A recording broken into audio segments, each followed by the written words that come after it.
First of all, I want to say good morning, everyone on the West Coast. I found myself on the East Coast today. And so y'all are lucky because you're beginning your day. I'm very excited about today's webinar. Um, excuse me.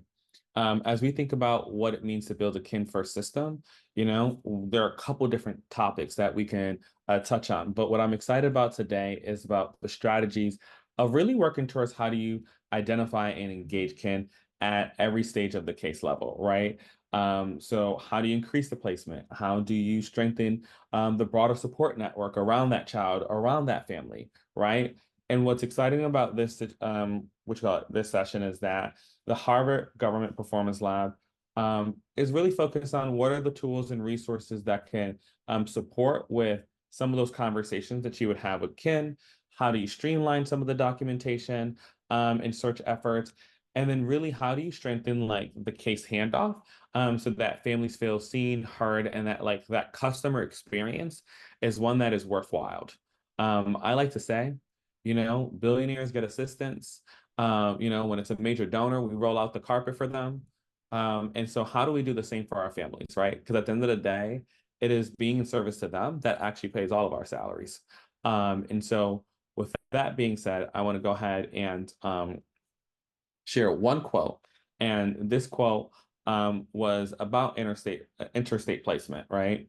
Which will be touched on today. And this grandmother said, excuse me, this quote starts off by saying, "My grandmother lives in Maine, but I feel like agency worker doesn't want to put in the effort in. I also know that this one girl where her mom is in Oklahoma and that they're doing that paperwork. That started 6 months ago, and she hasn't talked to her caseworker since then. No one's getting in touch with her, but as far as she knows, the paperwork is getting done so she can finally leave the residential." Young person who said that. So as we think about that particular story, just want to emphasize like the power of understanding, yes, what the young person is going through, but also the context of like, how do we do things to help a worker be able to do some of this work, right? When I was in foster care, I didn't know that agencies were like 30%, 40% vacancy rate. And I had, if you would have told me that back then, I probably would have been like, okay, but you still got a job. Now I'm like, oh no, I know what a vacancy feels like, right? Especially when you got to cover someone. And so as you think about these things, what are the ways that we can streamline process and so forth to be able to go ahead and support in these situations? So with that being said, I'll pass it over to the Harvard Government Performance Lab. Thanks so much, Sixto, for that framing. It's such a nice kickoff to our conversation today. We're really talking about what does it look like to work together across your teams with the families you're supporting to make placements with kin. For those who haven't joined us before this month, my name is Linda Blancato. I'm a director of our Child and Family Wellbeing Initiatives at the Government Performance Lab, and I'm joining you today from Raleigh, North Carolina. I have three of my colleagues with me today who also lead our team's work with jurisdictions to strengthen their kin first practices. Emma, Shireen, and Maria, can I ask you to say a quick hello too? Yes, thanks, Linda. Hey, everyone. I'm Emma Craig, and I'm a project leader at the GPL, and I am based in Charleston, South Carolina. I'll pass it to you, Shireen. Hi, everyone. I'm Shireen. I'm a fellow at the GPL. I'm based in Jersey City, New Jersey, and I will be monitoring the chat and sharing in there today. So look out for that, and I'll pass it to Maria. Hi, everyone. I am Maria, and I'm a fellow at the GPL, currently based in DC and working for a project in San Diego County. So I see some folks from San Diego here, and that's very exciting. And I will be today's slide master. Thanks, everyone. In the next hour or so today, we're really hoping to offer you all some ideas and tools and resources to support you in your county's journey to building a kin first system. On the next slide, I'll highlight that this is the third of 4 workshops that our team is facilitating this month for the state of California. During today's conversation, we'll kick off with a short introduction to our team's work and why our team is so focused on kinship care. And then in line with our goal to help make each of these sessions feel really practical and make sure that we're supporting you and your teams to translate ideas and concepts into action. We'll walk through some concrete strategies and tools for you to be using or take inspiration from in your own work to be engaging youth and families and how you're developing a network of kin and elevating the placement preferences for youth and families in your day-to-day work. As well as some tools for working together across programs as an agency to really identify and build out a network of support for youth over time so that more kids can be placed with their kin while they're in care and upfront. We'll also spend a good bit of our time today in small groups, sharing out and hearing about the practices and strategies that you all have been using in your day-to-day work. Looking ahead, we've got one session on the calendar next week that will be focused on strategies and tools for setting kin placements up for success by really thinking about tailored and proactive ways to be supporting kin caregivers. And if you've missed any of the previous sessions, everything is being recorded to be shared. So you can catch it online later, and feel free to reach out to any of us directly if you'd like to talk more. On the next slide, I'll share a little bit about who our team is and our work at the Government Performance Lab. We are an applied research organization based out of Harvard's Kennedy School. And our team, as you've heard, is spread throughout the country, working alongside state and local government agencies to build more just and effective service systems for their communities. Our team's work is hands-on, focused on implementation. We really like to get in the weeds and work alongside you and your teams and agency staff to be developing and testing new approaches, supporting teams through implementation decisions and milestones as you're learning what works and sometimes what doesn't, to get to new solutions and practices along the way. Today, we'll be sharing a bit about some of the tools and strategies that we've worked with jurisdictions to implement as part of their efforts to build kin-first systems and cultures. As we're diving in, I'll hand it to my colleague Emma to share a little bit more about why this work is so important to our team and to the agency staff that we work with. Thanks so much, Linda. So here at the GPL, we really believe in the importance of prioritizing kinship care to preserve what we see as belonging to every child, their family, their culture, and their community. Some of the potential benefits for children placed with kin are listed across the top of the slide. Things like it can reduce trauma, it can lead to better mental health outcomes, and greater placement stability. We've also seen the ways that kinship care can help maintain sibling ties for children, something that I know that you and your team members are often weighing when making placement decisions. And one of my favorite things about my job is getting to hear stories and examples from agency staff, like many of you, on how you've seen the benefits of kinship care play out with your families. So I want to draw your attention to the quotes on the lower right-hand side of this slide. We've worked with child welfare leaders and frontline staff in jurisdictions across the country who believe in and see these benefits of kinship through their own practice. These are some quotes from them.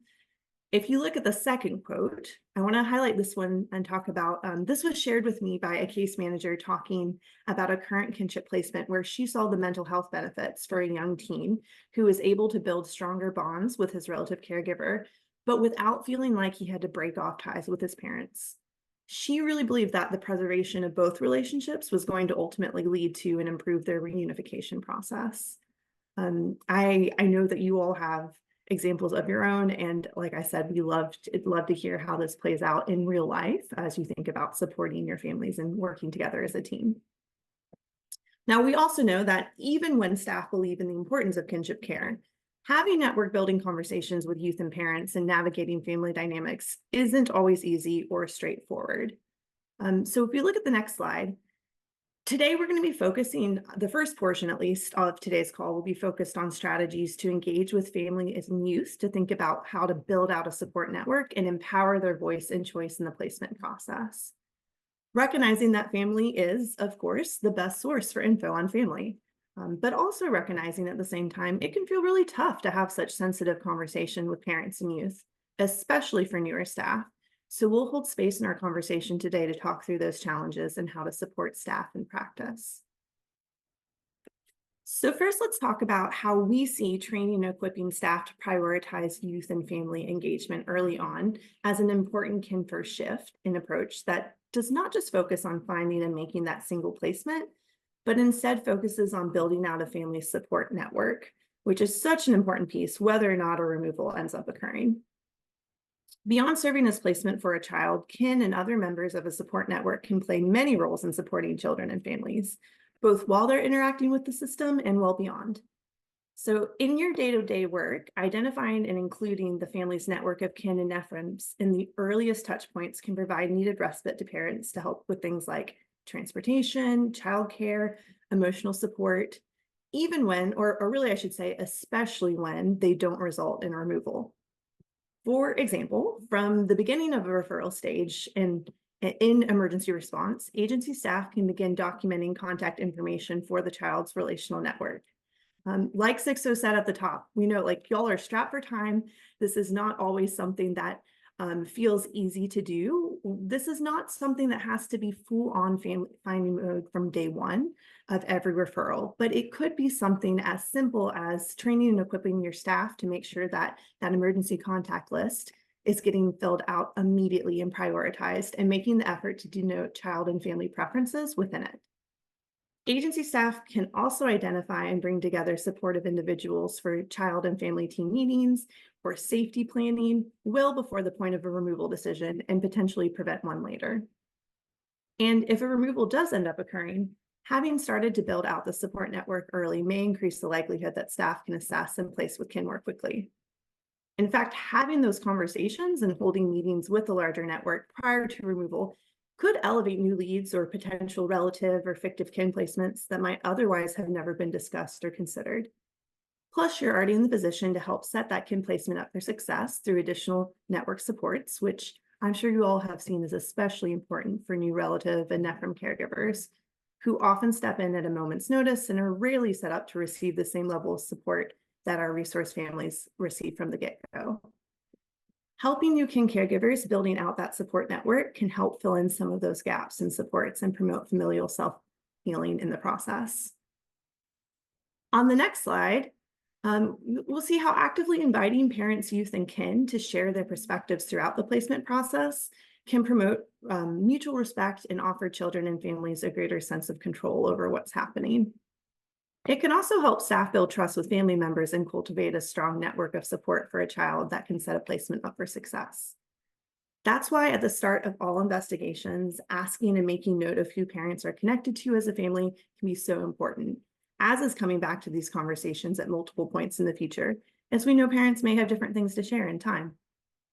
And in many cases, youth are old enough to share their preferences too, including around maybe who they would feel comfortable staying with or other friends, family, and community connections they feel safe with. Even if these connections may not be able to serve as a placement option, these are important relations that can be maintained and encouraged to support children, especially during a stressful and traumatic time.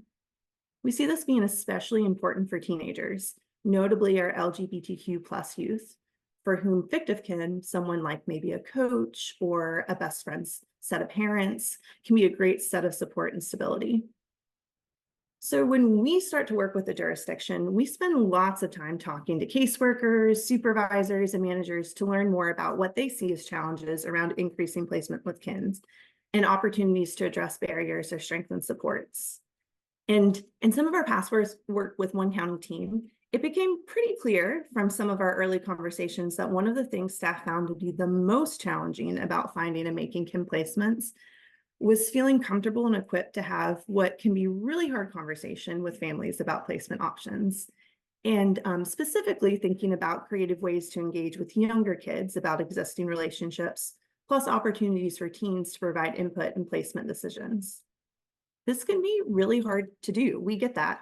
And a natural response can sometimes be to shy away from conversations that allow parents the chance to share their preferences and reflect their perspectives into decisions that are made. Or sometimes, maybe this means trying once, but not creating as many opportunities to circle back and follow up. The same goes for talking with children and siblings.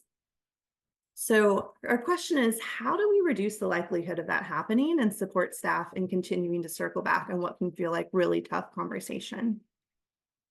One of the things that we've done in our work is to support counties in providing trainings for staff. One of the things we like to do within these trainings is simulate and model conversations between a case manager and a bio parent, or a case manager and a child. Then within the training, give staff the chance to provide feedback on other things the case manager maybe could have said, or ideas on ways to further engage the family, and options or ideas to follow up and try again. And in those trainings, staff shared many different ways they approached asking children and parents about their family and supportive connections. And I'm guessing you all have some really great ideas and ways that you do that as well. And so we would love to hear from you on this subject too.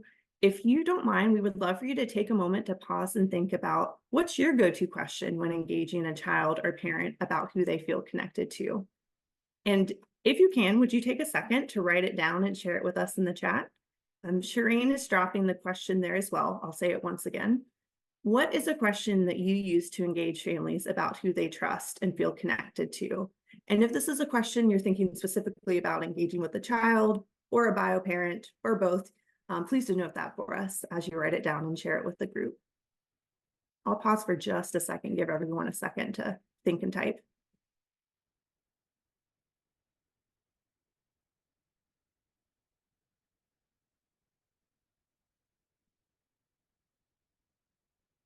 And as you're typing, seeing a few come through already, you also see on the slide, there's a list of questions highlighting some of what we've heard from staff to be especially useful, specifically when thinking about how to appropriately and repeatedly engage youth in placement decisions.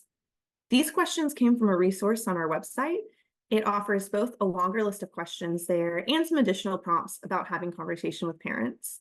And you can access that resource through the link that Shireen is also going to drop in the chat here for just a second, or in just a second. And if you do, and you access that link, make sure to scroll down. You're looking for the document titled Family Conversation Guide. And in addition to a longer list there, we now have this beautiful list in the chat. Thank you all for contributing. I'm going to read a couple out loud. Carrie, fast on the type, and such a good question. Who do you talk to when you're having a hard time or a bad day? Yes, it's a really good one. For kids, I like to find out what their favorite activities are, ask where they like to go, who they do those activities with. Yes, sometimes leading with the what do you like to do, or talking about something that folks are comfortable with or kids are comfortable with, and letting that lead to a further conversation. I love that. Who is your support system when you're having a hard time? So good. Thank you all for contributing. Please keep the question examples coming. We would love to generate more from you all as a group. And I'm going to pass things over to Linda next. Thanks, Emma. On the next slide, we'll preview a little bit we're hoping to dive into conversation a little bit more. And so for about 10 minutes, we'll go into smaller breakout groups to discuss the questions. Shireen will drop them in the chat so you have them there, and really create a space to share out on your own practices and support each other in brainstorming ways that you can be supporting your staff and engaging youth and parents about their kin early on and coming back to those interactions over time. The 3 questions to discuss with your group are: in your work, what have you found to be opportune moments to be engaging families about their kin early on? How are you approaching those interactions? Second, in your experience, what can feel hard about engaging parents and youth, potentially over multiple touch points about their kin connections or their placement preferences? And finally, what are you doing and what is your team doing that's really encouraging and supporting staff to have those conversations? Where are you seeing opportunities in your own practice or your own work to be strengthening supports for staff in having these conversations? Okay, we'll break out for about 10 minutes and then come back together to debrief. Welcome back. I really appreciated the conversation in my breakout room and hope you all did as well. I think some things that stood out in our conversation, really thinking about how are you building trust and rapport with a family? How are you thinking about those lines of communication going in both directions? We talked a little bit about You're thinking about putting your interaction with a family in the broader context, right? Parents and kids may be interacting with lots of different folks from our teams, with other organizations, and thinking about that conversation as part of that whole system. Is there maybe somebody else who's already interacting with parents or children or kin who could be asking some of these questions and engaging in some of these conversations? As you're thinking about your work, is there a way where you really want to be capturing and sharing out on some of those conversations that others are having, so you're not asking families the same questions repeatedly? Do others have reflections that they'd like to share out from their breakout rooms?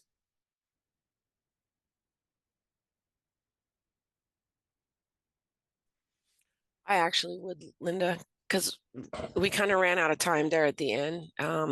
We were discussing about how some families, there's the majority of our families have family and Nephrim that are, wanting to take placement, but they just can't, because they don't have a room available for the kid. They don't have a big enough apartment.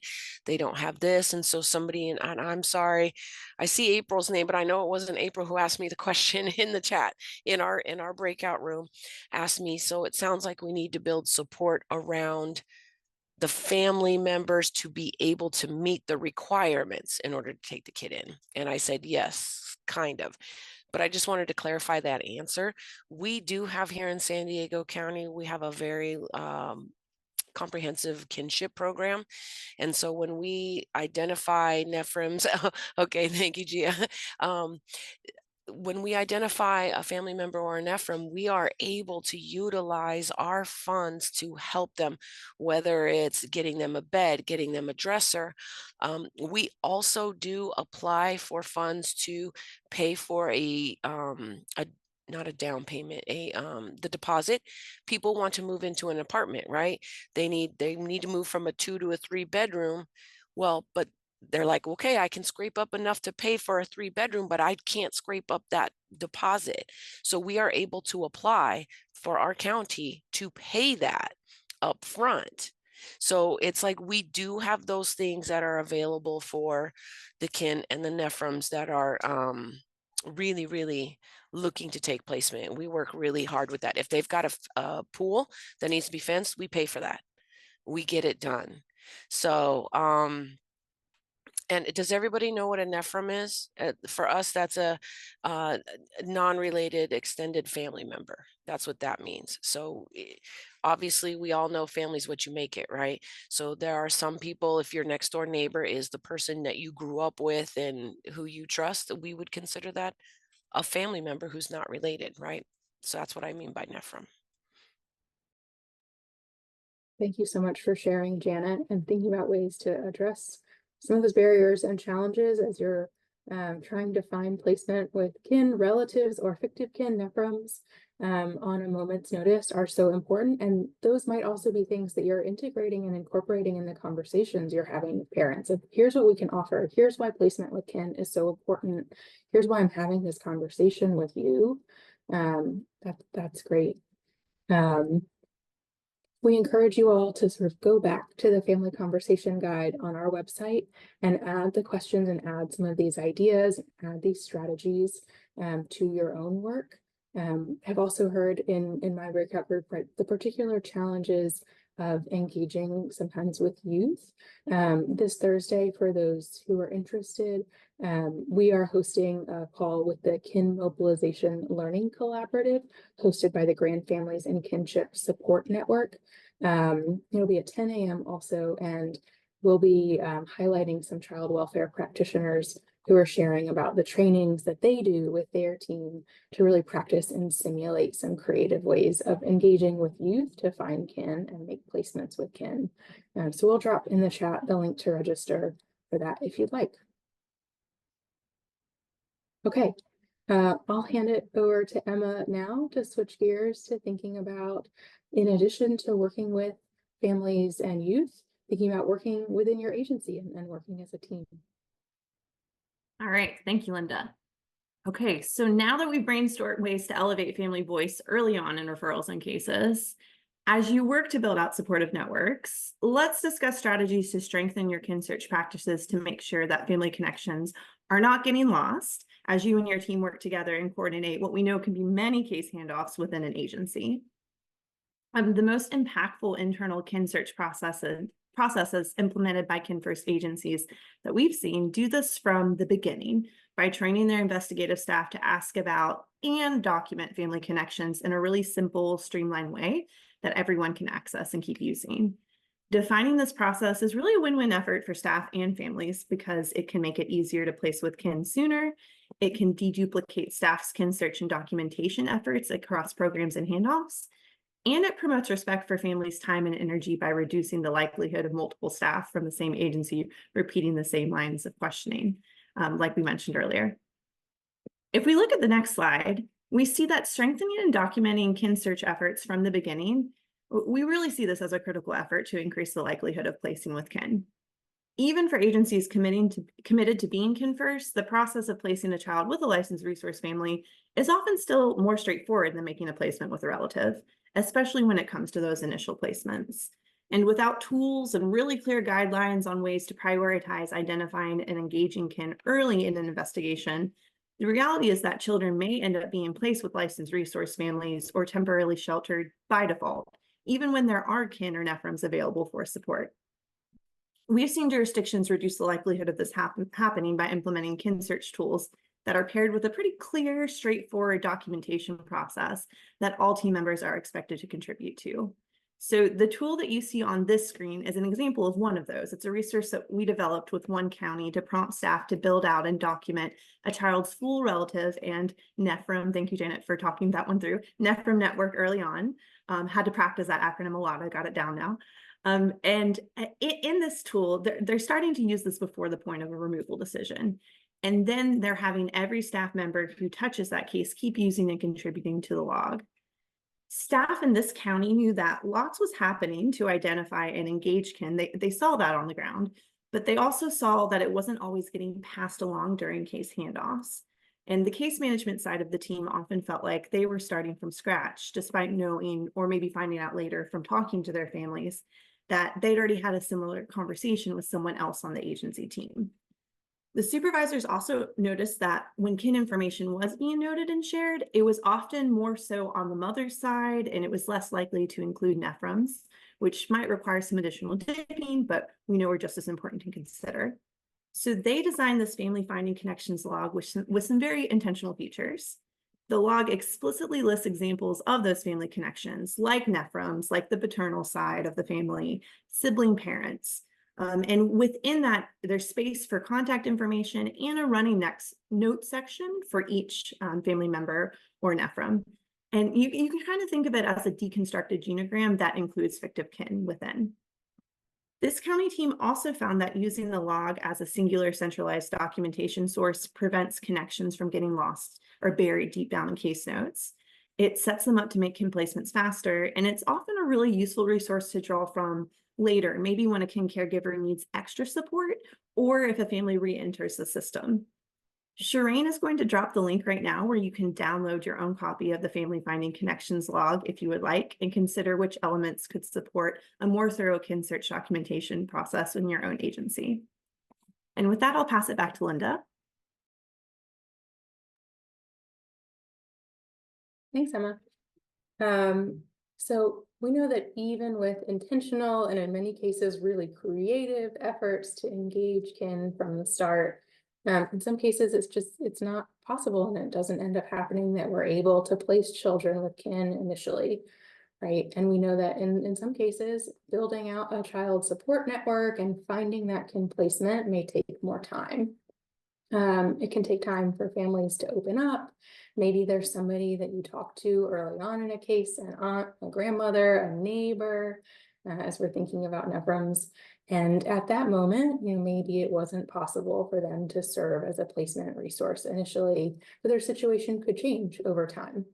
This is why we really think about how important it is to use every touch point with family to keep asking about and engaging in different ways to learn about those kin placements and other ways that kin may be able to provide supports in a case beyond placement. And we also know that when a child is maybe not initially placed with kin, it can be hard to maintain that momentum that we're seeing initially around continued kin search, right? At that point, a child may be getting settled and adjusting to their new placement. There are so many other moving pieces that staff are responsible for, and your teams are facing lots of competing responsibilities with limited time. And so as we're thinking about some of these challenges, what can happen in some of those situations to really be able to maintain momentum around continued kin search? There's some simple strategies that you might think about implementing with your teams. Maybe you're just adding it to your supervision agenda or your check-in documents on every case checkpoint to discuss each case. Where are we at with kin search? We talked about that on previously. Is there more we can be doing there? Have we followed up on all of those leads that we previously found? Asking and talking about what's going on in the kin search process or other things that may be preventing placement. Is it beds? Is it, a pool lock? What is it? Can we be troubleshooting to make that placement possible? You might also be thinking about, supporting those kin search efforts to move forward by creating more accountability and really creating a structured or regular moment to pull up and say, every month we're going to come together, we're going to bring together the team. Maybe it's your county leaders, your managers, your supervisors, your caseworkers, your family finding specialists, to meet and discuss the progress that's being made on specific cases where kids aren't currently placed with kin, and collaborate and brainstorm and offer fresh ideas around, what can we be doing in this case? How can we continue our kin search efforts? Are there barriers that we can be thinking creatively about how to address and make a kin placement possible? In some of our work with one county team, they really had strong upfront search and placement practices in place, pretty consistently every month, placing 60–70% or more of kids entering foster care, placing kids with their kin. And this team we were working with really wanted to take those practices to the next level, really thinking about diving into those cases where kin placements weren't happening up front, learn about some of those common barriers that were showing up, and think creatively about what could they be doing to ensure that more kids could be placed with their kin while they were in care. And so in the chat, Shireen is going to drop some template meeting materials that are similar to what this team used in that space and in those monthly meetings that they held, but a little bit more about what this looked like in practice for them. They scheduled a dedicated time on the calendar every month, in this case, after their existing team meeting, just holding extra space to sort of keep moving forward kin search efforts, and brought together the county director, managers, and then staff involved in those specific cases where kids entered care in the previous month and weren't placed with kin initially. And just having that time on the calendar every month created accountability. You've got the meeting, you know when it is, and it helps staff not lose sight of those ongoing search efforts, really staying top of mind, even as things were really busy for them. I'll also share, I think this for them took a few months and a few repetitions to really establish, but they were able to create a collaborative space and a positive culture for sharing and brainstorming and troubleshooting together. It wasn't a gotcha for staff, right, who hadn't made those placements with kin. It really was a space to celebrate all of the links that staff were going through, to meet with, talk to kin, try to put supports in place, try to make placements possible, and celebrating that work, whether it resulted in a kin placement or it might not have, right? And really thinking about what are the efforts, what the strategies, what are the practices we're using. Sometimes we're successful and sometimes it may not be enough. And then for each case, the team would then discuss potential leads, next steps, strategies for addressing challenges that came up. Maybe there were additional maintenance payments that could be offered to caregivers, transportation supports, connections to mental health services, respite care, really thinking about what are those action steps that we want to be taking in each of these cases, and naming a moment of, we're going to come back and talk about this next month or the month after. Here's what we want to be doing before then.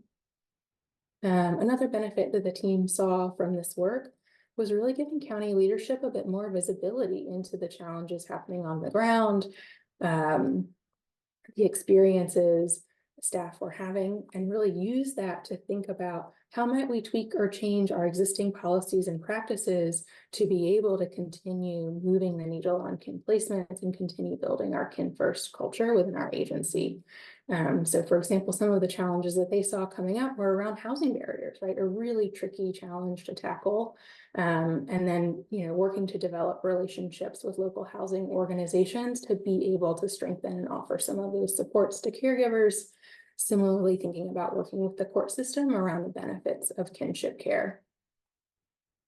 On the next slide, we'll send you back into breakout groups for a little bit less time this time to share out on some of your practices and your work in this space in your groups. Chat about how are you recording information about kin and the roles that kin might be able to play in supporting a child and family beyond placement. What practices have you seen to be most effective in making those initial placements possible with kin? Where are you seeing opportunities in your own work to continue building on those practices? And then what practices do you use in your team to continue searching for kin when initial placement is not with kin? What are you thinking about to continue strengthening this work as you look ahead?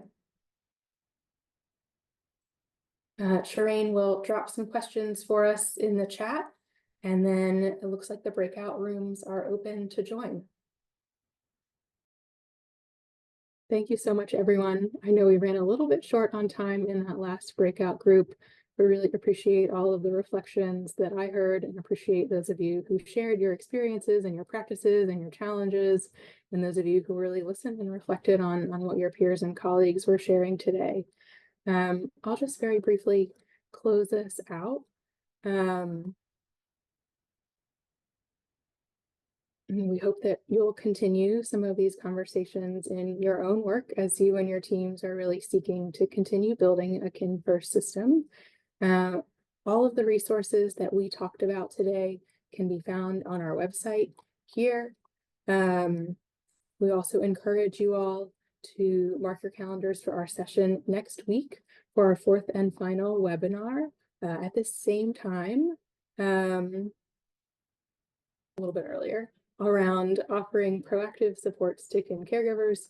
This will again be an interactive session where we're planning to talk about strategies to be thinking about how can you set kin placements up for success from the start, really be proactively offering supports to caregivers to ensure that they're connected to resources that are meeting the new needs they're encountering often unexpectedly as they're welcoming a relative or a sibling group into their home, often with little planning or preparation time.